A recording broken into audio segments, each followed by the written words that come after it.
बच्चा लोग, आज का टॉपिक रिफ्रैक्शन लेके आए हम और रिफ्रैक्टिव इंडेक्स के बारे में हम मेनली आज पूरा टॉपिक लेंगे। बोर्ड में एटलीस्ट 2 क्वेश्चंस मस्ट है पेपर में, एक 1 मार्कर में और एक 2 या 3 मार्कर्स में। और आप इन क्वेश्चंस को तभी अप्रोच कर सकते हैं जब आपका कॉन्सेप्ट बहुत क्लियर है। क्यों? क्योंकि बोर्ड वाला हमेशा अंडरस्टैंडिंग पे ज्यादा ध्यान देता है इंस्टेड ऑफ मार्किंग, कि आप रट्टाफिकेशन तो नहीं मार रहे। तो हमेशा जो कॉन्सेप्ट है उसमें पैरामीटर्स और वैल्यूज को वो चेंज कर देते हैं, तो समझना बहुत जरूरी है। सो आइए थोड़ा सा समझते हैं। एक छोटा सा एक्सपेरिमेंट भी मैं लेके आया हूं आपके सामने, आपको मजा आएगा। सो refraction, bending of light,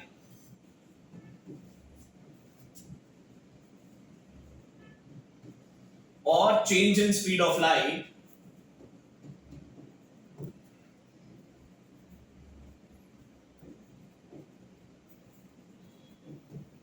as it goes from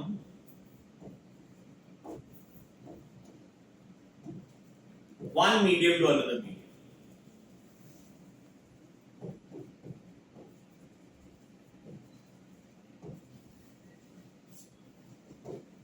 अब मैं क्या कहना चाहता हूं सर, आप क्या कहना चाहते हैं? लाइट बेंड करती है और लाइट की स्पीड चेंज होती है। ये आप इसे ऐसे विजुअलाइज कर सकते हैं। मैं बहुत बच्चों को हर बार एग्जांपल देता हूं। आप मान लीजिए मेन रोड से भिवाड़ी मार्केट में एंटर कर रहे हैं स्कूटी लेके, तो आपकी ऑब्वियस सी बात है आपकी स्पीड क्या हो जाएगी? कम हो जाएगी। फिर आप भिवाड़ी मार्केट से मेन रोड पे आ गए स्कूटी लेके, ठीक है, खुले एरिया पे आ गए, आपकी स्पीड क्या हो जाएगी? बढ़ जाएगी। ठीक है, वैसे ही कुछ लाइट के साथ होता है। आइए जरा इसे एक्सपेरिमेंट के थ्रू भी देखते हैं। सो ये एक आपको एरो दिख रहा होगा,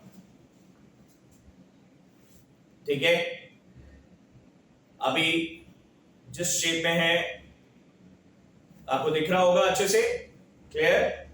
और अभी देख रहे हैं यहां पे हॉलो है, ये कुछ नहीं, मतलब एयर थी। एयर में ये सीधे सीधे दिख रहा था, ठीक है। ओके बच्चा लोग, अब मैं क्या करूंगा, इसमें मैं पानी ऐड करूंगा। आइए थोड़ा सा पानी ऐड करते हैं।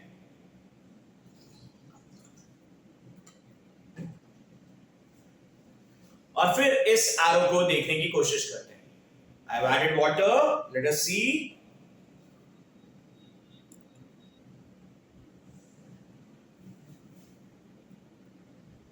You can clearly see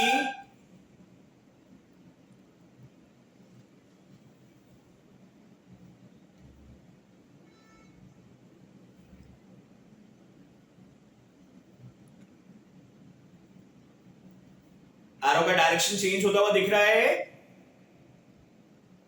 arrow का डायरेक्शन आपको चेंज होता हुआ दिख रहा होगा, ध्यान से देखिए। एरो का डायरेक्शन आपको चेंज होता हुआ दिखेगा, मतलब लाइट डिफरेंट अमाउंट से बेंड कर रही है, ठीक है।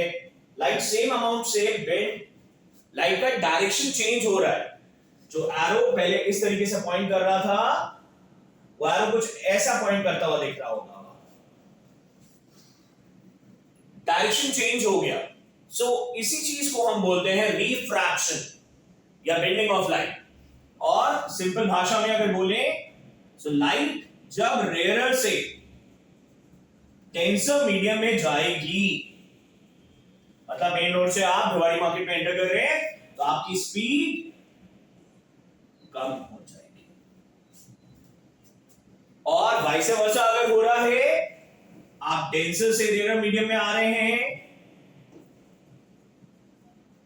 तो आपकी स्पीड बढ़ जाएगी। और एक और इफेक्ट देखने को मिलता है, अभी जो हमने देखा, लाइट बेंड भी करती है। स्पीड पे तो असर बढ़ ही रहा है, at the same time bending भी हो रही है। सो वो बेंडिंग क्या है? Late us see that. ये अभी मैं आपको दिखाऊंगा, विजुअलाइज भी कराऊंगा। रेयर से डेंसर में जब लाइट जाती है, it bend towards the norm. Sir क्या कहना चाहते हैं? अभी मैं बताऊंगा क्या कहना चाहता हूं। फिर डेंसर से rare, it bends away from norm.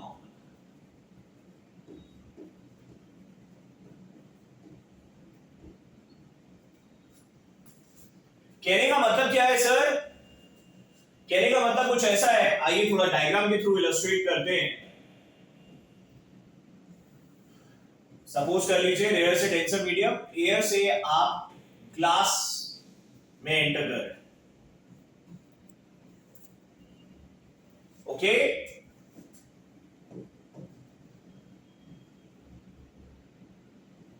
This is the angle of incidence. अगर आप सीधे जाते तो कुछ ऐसे चले जाते, अगर लाइट सीधी सीधी जाती, पर रेयर से डेंसर में आई, क्या होगा? बेंड टुवर्ड्स द नॉर्मल करेगी। क्यों करेगी अभी बात करते हैं। ये कुछ ऐसे जाए,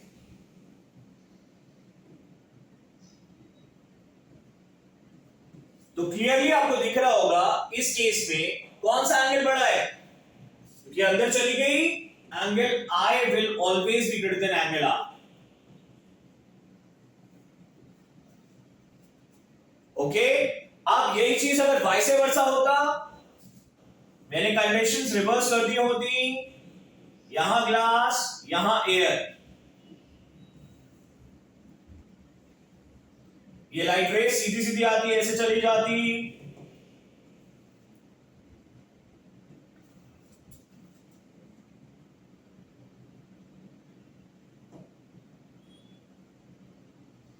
okay, but what is happening?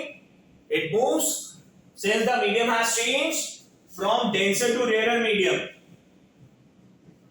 It will go away from the normal. Normal से हटता हुआ जाएगा।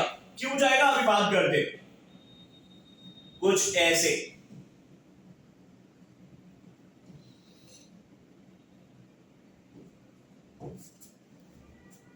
ओके, सो इस केस में angle R you can see is clearly greater than angle I.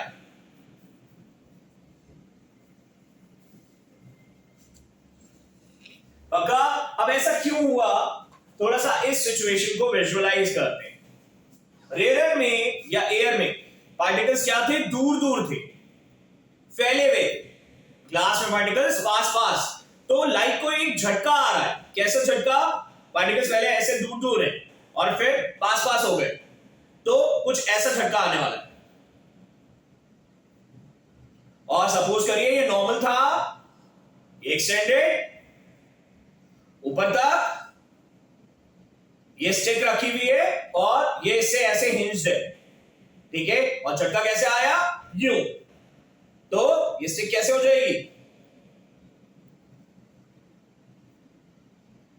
पक्का? और सिमिलरली जब डेंसर से रेयर मीडियम में हुआ तो उल्टा हो गया, वाइस वर्सा कंडीशन हो गई। इसमें क्या होगा? इसमें पहले पार्टिकल्स पास पास थे, अब दूर दूर हो गए, मतलब कुछ ऐसा हुआ।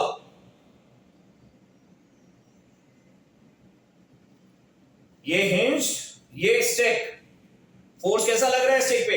ऐसा, तो ये ऐसे हो जाए।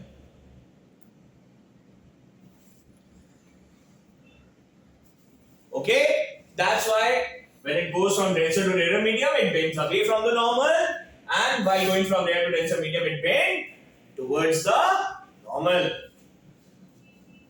आगे बात करते हैं रिफ्रैक्टिव। अब इस चीज का मेजर कौन करेगा कि लाइट कितनी बेंड करेगी मीडियम के अंदर? अब आपने अभी जैसे देखा था हमारे ये ग्लास और एरो वाले एक्सपेरिमेंट में, जब एयर थी तो ये पॉइंटर ऐसे ही था, और जैसे ही हम पानी लाए डायरेक्शन चेंज हो रहा है। तो ऐसा हुआ, इस चीज का मेजर कौन करेगा कि कितना बेंड करेगा, कितनी स्पीड कम होगी? इस चीज को मेजर करता है रिफ्रैक्टिव इंडेक्स, कि उस मीडियम की ऑप्टिकल डेंसिटी कैसी है, लाइट के रिस्पेक्ट में वो किस तरीके से मीडियम बिहेव करता है। ओके, सो आइए जरा देखते हैं उस चीज को। Clearing the screen. The next topic is refractive index.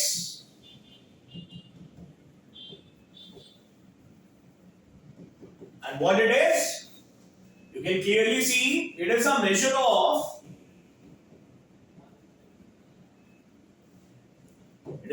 of optical density of the medium.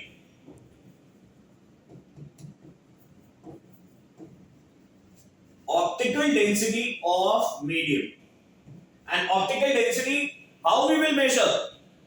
We will measure by change in speed. How much change in speed is taking place?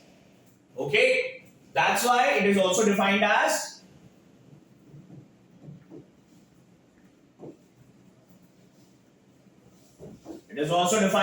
ratio of speed of light in medium 1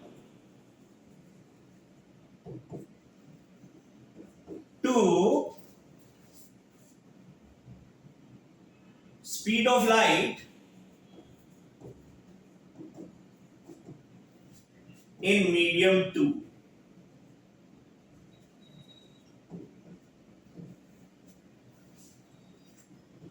okay, simple भाषा में गए, so refractive index is S1 by S2.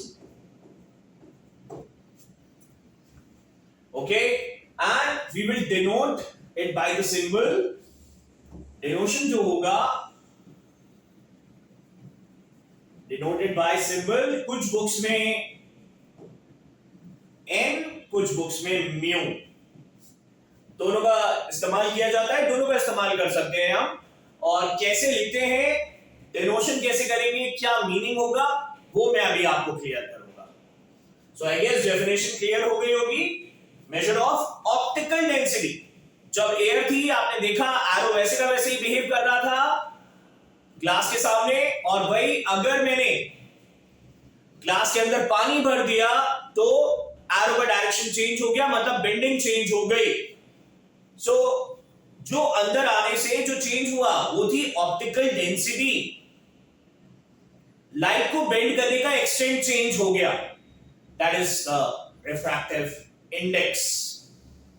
Okay बच्चा लोग, clearing the screen. आइए अब इसकी डेनोशन पे बात करेंगे. सो हर बुक में अलग अलग डेनोशन है.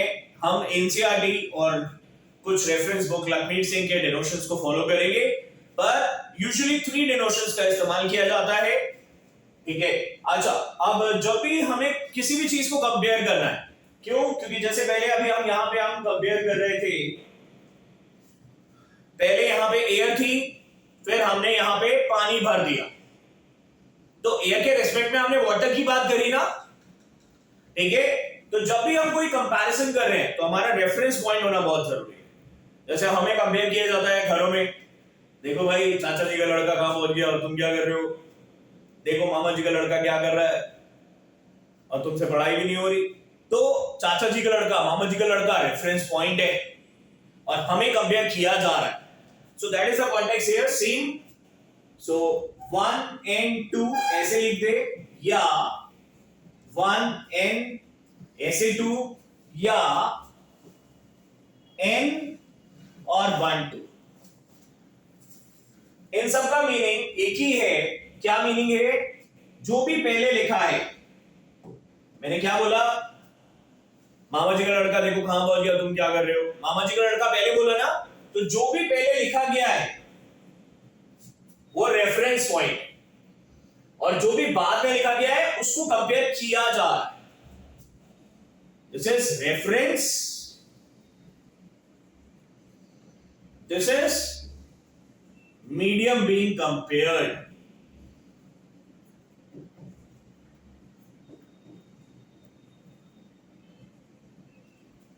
तो ये अगर आपको क्लियर हो गया तो आपको इसकी अंडरस्टैंडिंग में 1% भी डाउट नहीं आएगा. मतलब मैं क्या कहना चाहता हूं, मैं कुछ ये कहना चाहता हूं, 1 and 2 का मतलब मैं ये कह रहा हूं optical density of 2 with respect to optical density of 1. और ऑप्टिकल डेंसिटी ना बोल के, ऑप्टिकल डेंसिटी का मीनिंग क्या होता है? Refractive index. So refractive index of 2 with respect to 1. Okay, optical density या refractive index of 2 with respect to 1. और जिस ऑर्डर में लिखा है उसी ऑर्डर में लाइट जा रही होती है. मतलब लाइट कैसे जा रही है? 1 से 2 में जा रही है.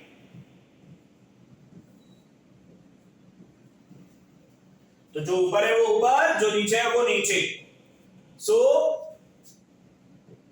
1 into is equal to, जो ऊपर है वो ऊपर मतलब S1 by S2। ऊपर 1 आ रहा है, नीचे 2, तो ऊपर यहां पे भी 1। क्लियर? और यही अगर मैंने ऐसे लिखा होता 2n1, मान लेते हैं हम अच्छे हो गए और मामा जी का लड़का खराब है, तो ऐसा कहा जाएगा, देखो भाई ये एक्स पर्सन मामा जी के लड़के को मामा जी बोल रहे होंगे, देखो उसको, तुम क्या कर रहे हो। तो अब हम रेफरेंस पॉइंट हो जाएंगे और मामा जी के लड़के को कंपेयर किया जा रहा होगा। ठीक है, तो मैंने पैरामीटर्स को रिवर्स किया, 2n1 और 2nSA1, मतलब refractive index of 1 with respect to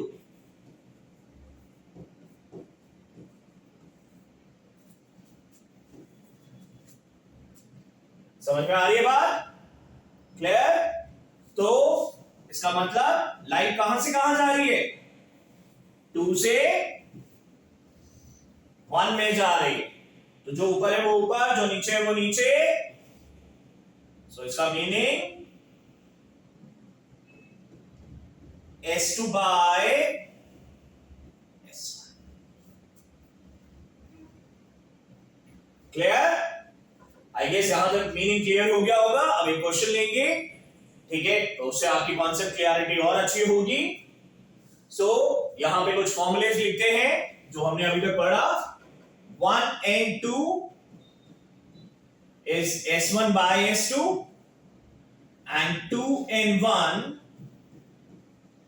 is S2 by S1।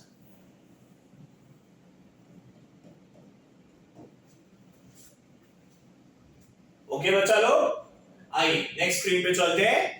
Clearing the screen. So 1 into which is S1 by S2 and 2n1 which is S2 by S1, we can clearly see this is the reciprocal of this. So we can say 1 into is equal to 1 upon 2n1. Okay, S1 by S2, S2 by S1. So this 2n1 is reciprocal of this. So cross multiply. 1 into 2n1 is 1. This is called reciprocal relationship. Very important for boards, 1 marker.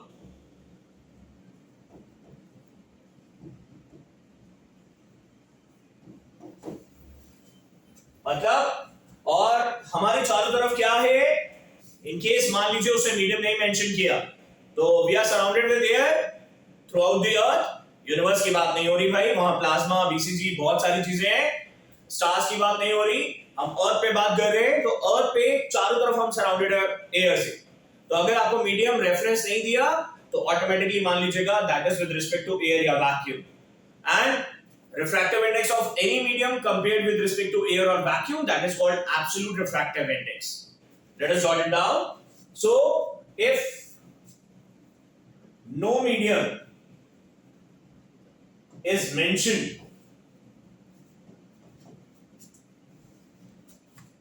references with respect to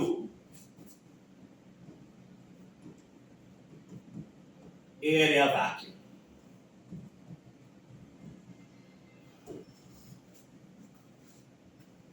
and 1 point more, absolute refractive index,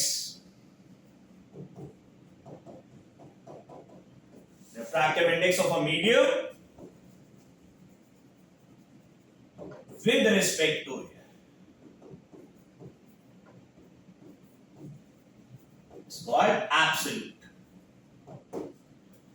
Air, or again you can say vacuum.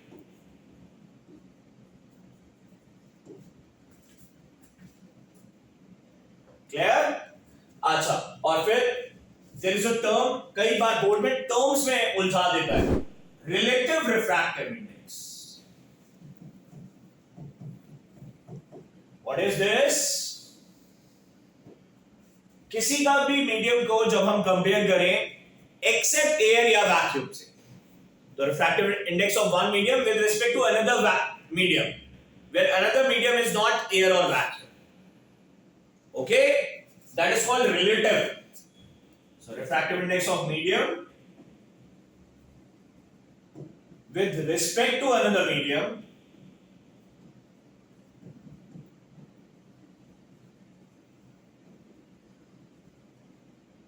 except, except मत लिख लीजिएगा, बहुत सारे बच्चे accept लिख देते हैं, accept मतलब लेना होता है, एक्सेप्ट, ठीक है, नहीं हो सकता, एक्सेप्ट एयर और वैक्यूम। तो ये स्पेलिंग्स बहुत ध्यान से लिखनी है। So refractive index of any medium with respect to another medium except air और वैक्यूम। ओके बच्चा लोग, यहां तक क्लियर हो गया होगा, 1 into S1 by S2, 2 in 1 and this reciprocal relationship। आइए तो एक क्वेश्चन कर लेते हैं, clearing the screen. So suppose refractive index of glass with respect to air is 3/4। ठीक है, अब ध्यान दीजिएगा,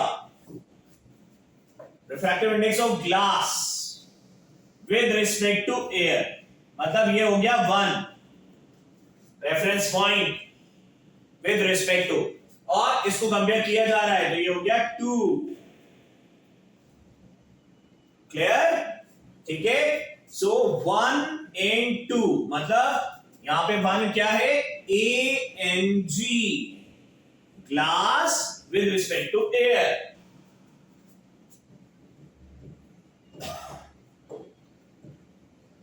This is 3/4। हमसे पूछा जाए refractive index of air with respect to glass बता दीजिए।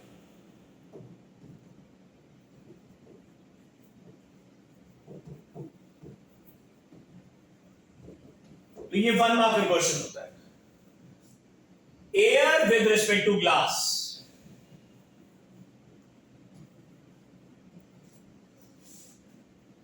नाउ ये हमारा क्या था, 1 था, और अब ये क्या हो गया,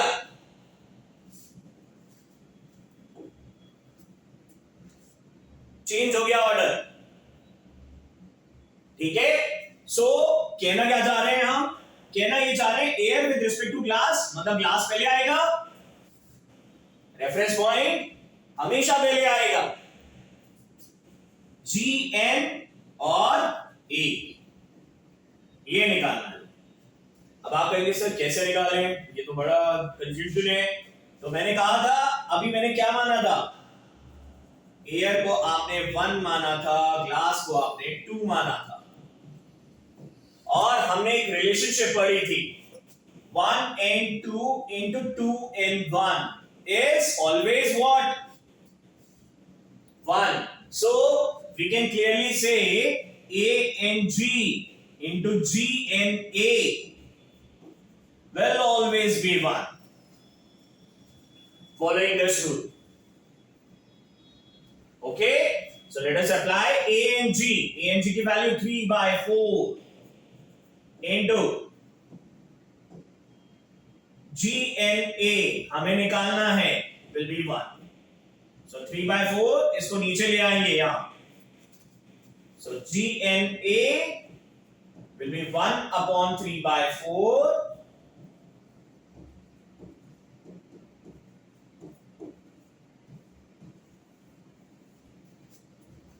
very simple question. ठीक है, this is the first question of NCERT also.